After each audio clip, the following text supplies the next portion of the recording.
তোমাদের মাথায় চুল বড় থাকে কারণ জানো কি? কারণ জানি না, প্রাকৃতিক কারণে হইতে পারে। হলো না, তুমি জানোই তাহলে না। কি? আমি তোমার জানাই। আচ্ছা।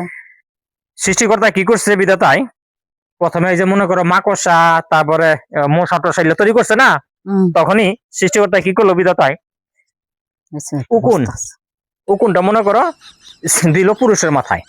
দেওয়ার পর দেখা যায় না শোভনীয় না। তার মানে কি, এই যে পানির মধ্যে মাছ বাস করে, ছোট পানিতে না, বড় পানিতে কিন্তু মাছ ভালো বাস করতে পারে, বংশবৃদ্ধি হয়। তখন চিন্তা ভাবনা করে দেখলো বিধাতা যে পুরুষের মাথায় যখন উকুনটা দিল, উকুন দিল যখন, দেখা যায় গড়ায় গড়ায় পড়ে জায়গা ঢালু দিয়া। পরে চিন্তা করলো তাহলে মহিলাকে যদি মাথায় দিয়ে দেই তাহলে মনে হয় ভালোই হইব।